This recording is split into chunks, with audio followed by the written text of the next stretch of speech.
We know the nutritional and health benefit disparity between breast milk formula over the first 12 weeks of baby's life, and we know that it is substantial. By 6 months of age, the disparity remains. However, it is to a lesser degree than in the first 12 weeks. Between 6 and 9 months, the difference between what is best for the child and what is good for the child continues to narrow.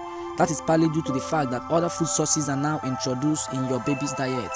Between now and 12 months, the nutritional value of breast milk drops and food supplements are usually needed, likewise adopted by many mothers in some countries.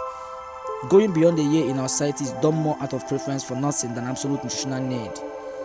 When it comes to nourishing a baby, mother's milk is clearly superior to formula. Now, for the stickier issue of nurturing, I ask, is breast milk superior to bottle feeding of a child? In times past, experts said yes, stressing the value of breastfeeding. They associated bottle feeding with child rejection, considered to be lacking warmth. A bottle feeding mom was accused of renouncing her biological role as a woman and her emotional role as a mother.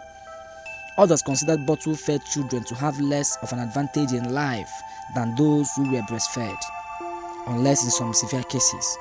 In truth, studies over the last 6 years which attempted to correlate method of infant feeding with later emotional development failed to support any of these conclusions. A mother's overall attitude toward her child far outweighs any single factor, including manner of feeding. Bottle feeding is not a 20th century discovery, but a practice in existence for thousands of years. Our ancestors made bottles out of wood, pelter, glass, copper, leather, cow horns, porcelain. Historically, unprocessed animals' milk was the principal nourishment used with bottle feeding. But since this milk was easily contaminated, infant mortality was high.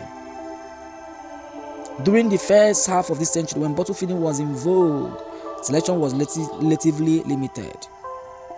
In truth, the most important consideration is making sure you purchase a nipple with the right sized hole. That is, with too large a hole, the child drinks too fast. Excessive spitting up and projectile vomiting can be signs of too rapid fluid intake. Remembering this simple tip can save you many a midnight mop-up.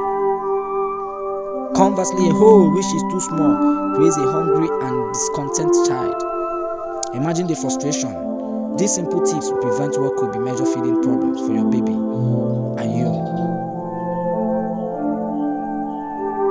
One advantage to bottle feeding is it allows others to participate. Feeding time for dad is just as special for him as for the mom, as for the grandmom, as for the siblings. Fathers should not be denied this opportunity to nurture their child. The same holds true for age-appropriate siblings and grandparents. Is a family affair, raising a child and feeding a child. All participants, especially baby, benefit with this family approach. Stay blessed and keep your fingers crossed.